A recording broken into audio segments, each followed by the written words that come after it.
हमारे साथ कांग्रेस की वरिष्ठ नेता आराधना मिश्रा मोना जी हैं। मोना जी, क्यों विरोध कर रही हैं आप लोग अब इसका? नहीं, विरोध किसने किया? और इतिहास पढ़ लीजिए।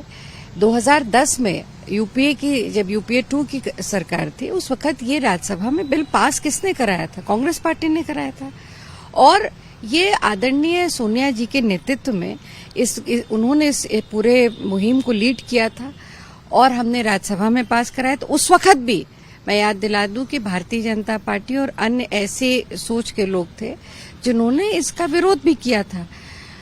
अब तो भारतीय जनता पार्टी के पास एक मौका था अपनी गलती को सुधारने का। इस देश की 50% आबादी से माफी मांगने का समय था। उनके पास तो लोकसभा में भी बहुमत है, पूर्ण बहुमत है, राज्यसभा में भी उनके पास, उनके और अलाइज मिला लीजिए तो उनके पास बहुमत है। फिर क्या वजह थी कि इस बिल को वो लाए भी और उन्होंने इसको अंधकार की गर्त में डाल दिया। उन्होंने कहा कि जब 2029 में जनगणना होगी, रोटेशन होगा, तब इस बिल को इम्प्लीमेंट किया जाएगा। ये हम सब जानते हैं कि ये जो रोटेशन की प्रक्रिया है, ये जब हुई थी उसके बाद से इसके वो कितने वर्षों बाद हो पाई थी और आगे भी ये होगी या नहीं होगी इसकी कोई वो नहीं है।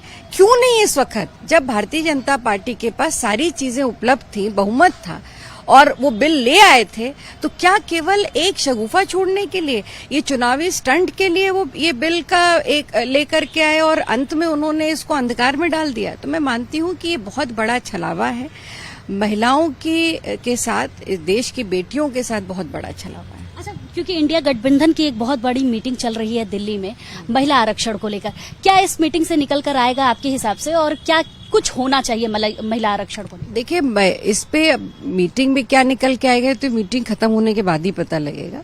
पर मैं इस बात को हमारे नेतृत्व ने कल से लेकर आज तक हर मंच पे, हर जगह, सदन के अंदर, सदन के बाहर इस बात को स्पष्ट किया है कि ये कांग्रेस महिला आरक्षण बिल की बात हमेशा करती आई है। हमने करके दिखाया है, हमने राज्यसभा में उसको पारित कराया था और आगे भी इस बिल को हम चाहते हैं कि अभी इसी बार इसी सत्र में इसको लागू किया जाए, ताकि 2024 का जो चुनाव हो और जो अन्य राज्यों में चुनाव होने, उसमें महिलाओं को इसका लाभ मिले। इस पर भारतीय जनता पार्टी क्या जवाब देना चाहती है, हम वो सुनना चाहते हैं। अच्छा, महिला आरक्षण बिल में एक चीज और साफ तौर पे देखी जा रही है, कहीं अखिलेश यादव और मायावती के भी बयान आए हैं कि SC, ST, OBC का अलग तरीके से आप बताएं, स्पष्ट करें कि उनका आरक्षण कितना है।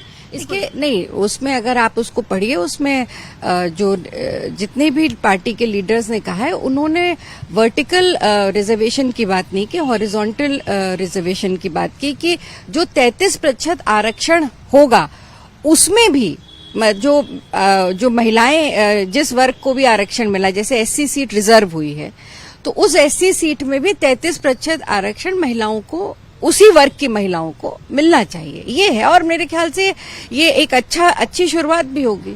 तो महिलाओं को आरक्षण मिले, क्योंकि देखिए, अगर आप देखिए, जब राजीव गांधी पंचायत राज में आरक्षण लेके आए थे, 33% आरक्षण महिलाओं को मिला था। आज जो ये नई तैयार हुई, मैं खुद उसी रिजर्वेशन से निकल के, मैंने भी पहला ब्लॉक प्रमुखी का चुनाव लड़ा, तो रिजर्व महिला के लिए जो रिजर्व सीट थी उसी पे पहला चुनाव लड़ा था मैंने। तो मैं और मेरे जैसे बहुत सारी ऐसी महिलाएं जो राजनीति में समाज के लिए, देश के लिए कुछ करना चाहती हैं, उनको एक बड़ा प्लेटफॉर्म मिलेगा। तो रिजर्वेशन बहुत आवश्यक है और मैं यही मांग करूंगी, एक महिला होने के नाते मांग करूंगी कि इसी चुनाव में इस बिल को लागू किया जाए। आप ही के इंडिया गठबंधन के लोग लगातार अब इस महिला आरक्षण बिल का विरोध कर रहे हैं और फिर ये भी कह रहे हैं कि ये जुमलेबाजी किया गया है बीजेपी की तरफ। नहीं, जुमलेबाजी का विरोध कर रहे हैं। मुझे नहीं लगता कि कोई महिला आरक्षण बिल का विरोध कर रहा है। भारतीय जनता पार्टी ने जिस तरह से इसकी हाइप क्रिएट करी और वो लाए कि हम बिल ला रहे, अरे रिजर्वेशन आप बिल लाए थे, आपके पास दोनों सदनों में बहुमत था, आप ला करके उसको इम्प्लीमेंट करते। आप उसको लाए भी, और एक चर्चा का विषय बनाया और आपने उसको अंधकार में छोड़ दिया कि 2029 में होगा। अरे 2029 किसने देखा है? आज तो आपके पास बहुमत है, आज क्यों नहीं करते? इस पर क्यों नहीं बीजेपी जवाब देती? बहुत बहुत धन्यवाद आपका। तो ये थी आराधना मिश्रा मोना, जिनका साफ तौर पे कहना था कि महिला आरक्षण बिल तो लाया गया, लेकिन बीजेपी की तरफ से एक जुमलेबाजी की जा रही है, जिसमें ये साफ तौर पे कह रहे हैं कि अभी नहीं लागू होकर ये जातिगत जनगणना जब 2029 में होगी तभी ये सारी प्रावधान लागू होगा। कैमरामैन शैलेंद्र पाठक के साथ मैं वर्षा शाही, भारत एक्सप्रेस, लखनऊ।